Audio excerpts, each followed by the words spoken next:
அன்புடன் தங்களை வரவேற்பது வள்ளலார் வீடியோ மற்றும் வள்ளலார் நெட். வள்ளல் பெருமானுக்கு பின் ஏன் ஒருவரும் கடவுள் நிலையை அடையவில்லை? 1. வள்ளல் பெருமானுக்கு மரணம் இல்லாமல் வாழ்வது தேவையாக இருந்தது. அதனால் எப்போதும் கடவுளை நோக்கி விசனமாக இருந்தார், உழைத்தார், பெற்றார். 2. நமக்கு நிலைத்து வாழ்வது, மரணம் இல்லா பெருவாழ்வு என்பது மற்றவர்களிடம் இருந்து தெரிந்து கொண்டது. அது நமது அடிப்படை தேவை என்று உணரவில்லை. நாம் வள்ளல் பெருமான் சொன்னதை வைத்து அதன் மீது ஆசை கொண்டு மரணம் இல்லா பெருவாழ்வை பெற நினைக்கிறோம். அது நம்முடைய அத்தியாவசிய தேவை என்று உணராமையால் அதற்காக உழைக்காமல் பலனை மட்டும் ஆசையோடு எதிர்பார்க்கிறோம். அதனால் நம்மால் அழியா அறிவு உடம்பை பெற முடியவில்லை. கடவுள் நிலையை அடைய நாம் என்ன செய்ய வேண்டும்? 1. முதலில் விசாரணை செய்ய வேண்டும். 2. நமக்கு மரணம் வரும் என்பதை விசாரணை செய்து உணர வேண்டும். 3.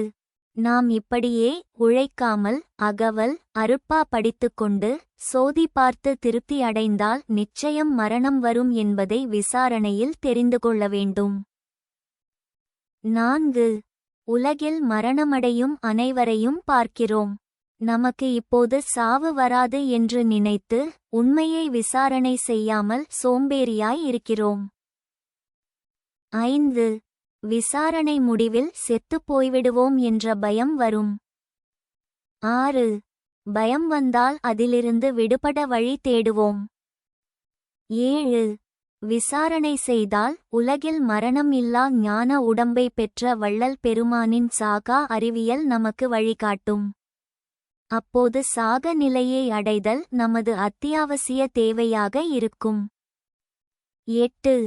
விசாரணையால் நமக்கு பயம் வந்து அதிலிருந்து விடுபட வழியை தெரிந்து கொண்டால் அழியா நிலையை அடைய ஏக்கம் வரும். 9. நிலைத்த நிலையை அடைய அப்போதுதான் உழைப்போம். அழியா நிலையே நமது தேவை என்பதை உணர்ந்த பின் நமது உயிர், மனம், செயல்பாடு எல்லாம் அதை நோக்கிச் செல்லும். 10. கடவுளிடம் மாறாத அன்பும் உயிர்களிடம் தயவும் நிலைத்த அறிவு உடம்பை பெற்றுத்தரும் என்ற வள்ளல் பெருமானின் வார்த்தை நமக்கு புரியும், அனுபவமாகும்.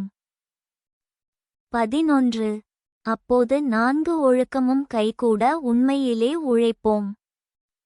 12. வள்ளல் பெருமான் சொன்னதை கேட்டு புரிந்து நடைமுறைப்படுத்துவோம். இல்லை என்றால் வள்ளல் பெருமான் சொன்னதுக்கு மாறாக நாம் சொந்தமாக யோசித்து வள்ளல் பெருமான் சொன்னதுக்கு மாறாக நம்மால் முடிந்ததையும் சோம்பேறி தனத்துடன் செய்வோம். 1. பெருமானுக்குச் சிலை வைத்தல். 2. அனுபவம் இல்லாமல் மற்றவர்களுக்கு போதனை செய்தல். 3. தீபம் வைத்து வழிபாடு நடத்திவிட்டு உழைக்காமல் வள்ளல் பெருமான் பார்த்துக்கொள்வார் என்று நம்புவோம். 4. தகுதியை ஏற்படுத்திக் கொள்ளாமல் இல்லாமல் ஒருவர் மற்றவருக்கு பாராட்டு, சான்றிதழ், பரிசு, சாபம் போன்றவற்றைச் செய்வோம். 5. உயிர் இரக்கம் இல்லாமல் பணம், பொருள் வசூல் செய்து அன்னம் இட்டு மகிழ்வோம். 6. திருநீறு இடலாமா இடக்கூடாதா என விவாதம் நடத்துவோம். 7. பொருள் புரியாமல் அல்லது தெரிந்து கொள்ளும் நோக்கம் இல்லாமல் அருட்பா அகவல் தினமும் படித்து திருப்தி அடைவோம். 8. 5 திருமுறை படிக்கலாமா, 6ஆம் திருமுறை மட்டும் படிக்கலாமா என்று விவாதம் செய்வோம்.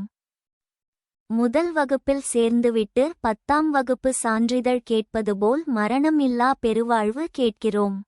சேர்க்கை படிப்பதற்கான அனுமதி மட்டுமே. நமது நிலையும் கடவுள் நிலையும் தெரியாததினால் அப்படி கேட்போம்.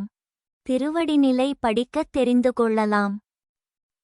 ஒரு சாம நேரம் மனத்தில் விசாரமின்றி பர விசாரிப்புடன் ஆன்ம நெகிழ்ச்சியோடு தெய்வத்தை சிந்தித்து கொண்டாவது அல்லது ஸ்தோத்திரம் செய்து கொண்டு இருந்தால் நாம் பெற வேண்டியதை பெற்றுக்கொள்ளலாம் என்கிறார் பெருமான். ஆனால் நமக்கு ஒரு சாம நேரம் இன்னும் கிடைக்கவில்லை. தினமும் சத்திய ஞான சபையில் அகவல் படிக்கிறேன். என்னால் 1596 வரிகளில் கவனம் வைத்து மனதை வேறிடம் செல்லாமல் படிக்க முடியவில்லை. ஏன் என்றால் வள்ளல் பெருமான் போன்று அடைய பேராசை. ஆனால் அவரை போன்ற உழைப்பு என்னிடம் இல்லை. மரணம் எனக்கு வரும் என்று விசாரணை செய்து உண்மையை தெரிந்து கொண்டிருந்தால் எனக்கு பயம் வந்திருக்கும். பயம் வந்திருந்தால் மீள வழி தேடியிருக்கும். வழி தேடியிருந்தால் அகத்திலும் புறத்திலும் தேடி அலைந்து கடைசியில் வள்ளல் பெருமான் வழியை பிடித்திருக்கும். ஞானதேகம் என் தேவையாய் இருந்திருக்கும். அப்போது ஞானதேகம் அடைய ஏக்கம் வந்திருக்கும்.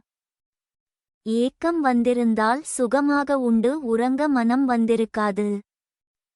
நமது ஏக்கத்தை நிவர்த்தி செய்யும் கடவுளின் மீது எக்காலமும் சிந்தனை இருந்திருக்கும். குறைந்தது ஒரு சாம நேரம் சிந்தனையிலிருந்து உண்மை அறிந்திருப்போம். அனைத்து உண்மை ஒழுக்கங்களும் கைகூடியிருக்கும். அதை இயல்பாகவே பழகியிருப்போம். தெய்வத்தை ஏன் தெரிந்து கொள்ளவில்லை என்றால், ஒரு பதார்த்தத்தை அனுபவித்தாலல்லது அந்த பதார்த்தத்தினுடைய ருசி தெரியாது. ருசி தெரியாத பதார்த்தத்தின் மேல் இச்சை போகாது. அதுபோல் தெய்வத்தையுள்ளபடி அனுபவித்தாலல்லது தெய்வத்தினிடத்தில் பிரியம் வாராது. ஆதலால் தெய்வத்தை தெரிந்து கொள்ள வேண்டுமென்கிற முக்கிய லட்சியத்திலிருந்து கொண்டு விசாரம் செய்து கொண்டிருங்கள். முக்கிய லட்சியத்திலிருந்து கொண்டு விசாரம் செய்து கொண்டிருங்கள். நாம் சுவைக்காத பதார்த்தின் மேல் இச்சை போகாது. அந்த பதார்த்தம் பற்றி நாம் விசாரணை செய்யும் போது அதை அடைய அவா எழுகிறது. அவா அதை அடைய முயற்சி செய்ய தூண்டுகிறது. அதுபோல் நாமும் நம்முடைய நிலை மற்றும் கடவுள் நிலையை விசாரணை செய்ய வேண்டும். உண்மை விசாரணை முடிவில் எனக்கு சிறிது அன்பு கடவுள் மேல் வந்தது. காரணம், இந்த பிறவியில் வந்த நமது தாய் தந்தை பிள்ளைகளுக்கு வாழ்க்கை முழுவதும் செயல்படுகிறோம். அவர்களுக்கு துன்பம் என்றால் கண் கலங்குகிறோம். அகவல். என்னையும் பொருளென வெண்ணியன் நுளத்தே அன்னையும் மப்பனு மாக்கிவீற்றிருந்து பிரிவுற்றறியா பெரும்பொருளாயன் அறிவுக்கறிவா மறுப்பெருஞ்சோதி உயிருள்யா மெம்முழுயிவை உணர்ந்தே உயிர்நலம் பரவுகென்றுரைத்தமைச் சிவமே தெரியா வகையாட் சிறியேன்றளர்ந்திடத் தரியா தனைத்த தயவுடை தாயே ஈன்றனற்றாயினு மினிய பெருந்தய வான்றச்சிற் சபையே லருட்பெருஞ்சோதி. நம்முள் அனைத்து பிறப்பிலும் அன்னையும் அப்பனுமாகி வீற்றிருக்கும் கடவுளை பற்றி விசாரணையால் அறிவு அன்பு வந்தது. ருசி தெரியாத பதார்த்தத்தின் மேல் இச்சை சென்றது விசாரணை மூலமாக. உண்மை தெரியாதபோது தெரியாது என ஒத்துக்கொள்ள வேண்டும். நாம் எண்ணுவது எல்லாம் உண்மை என்று உளறுவதை நிறுத்த வேண்டும். தெரியாததை தெரியாது என்ற ஒத்துக்கொள்ளும்போது தான் தெரிந்து புரிந்து அனுபவப்பட வழி பிறக்கும். எல்லாம் தெரிந்த கடவுளின் முழு அனுபவத்தை பெற்ற வள்ளல் பெருமான் சொன்னதை மட்டும் கேட்டுச் செயல்பட வேண்டும். நமது சோம்பேறித்தனம் மற்றும் இயலாமையால் பெருமான் சொன்னதுக்கு புறம்பாக நாம் மாயைக்கு உட்பட்டு உயிர் அறிவால் சொந்தமாகச் சொல்லித் திரிந்தால் நாமும் அறியாமையில் 20 மட்டும் அல்லாமல் மற்றவர்களையும் தவறாக வழிநடத்தி விடுவோம். தினமும் அகவல் படிக்கும் என்னுடைய அனுபவத்தில் அகவல் வரிகளின் மீது கவனம் இல்லாமல் வெறுமனே படிப்பதால் எந்த பெரிய பயனும் இல்லை. அதற்கு மாறாக நேரம் வீணாகும். சில ஆணவம் வரும். மற்றவர்களின் நேரமும் வீணாகும். அகவல் 1596 வரிகளின் மீது முழு கவனம் செலுத்தி என்னால் இன்றைய நிலையில் படிக்க முடியவில்லை. ஆனால் அகவல் வரிகளின் மீது கவனம் செலுத்தி படிக்கும் போது பொருள் உடனே அல்லது பின்போ பொருள் விளங்குகிறது. பொருள் புரிந்து படிக்கும் போது உடல் மாற்றம் நிகழ்கிறது. மனம் மாற்றம் அடைகிறது. பல விடை தெரியாத கேள்விகளுக்கும் விடை தெரிகிறது. முன்னமே வள்ளல் பெருமான் நடந்த வழியில் எளிதாக நடக்க அகவல் 1596 வரிகள் துணை நிற்கிறது. அதை பொருள் உணர்ந்து படித்து அதை மீண்டும் மீண்டும் சிந்தனை செய்யும்போது கடவுளிடம் அன்பு வரும். கடவுளிடம் மாறாத அன்பும் உயிர்களிடம் தயவும் நிலைத்த அறிவு உடம்பை பெற்றுத்தரும் என்ற வள்ளல் பெருமானின் வார்த்தை நமக்கு புரியும் அனுபவமாகும்.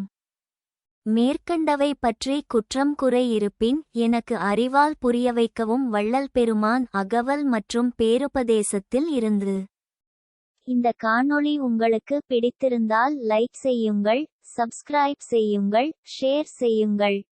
அன்புடன் தங்களை அடுத்த காணொளியில் சந்திக்கிறேன். அதுவரை வள்ளலார் வீடியோவின் வணக்கம்.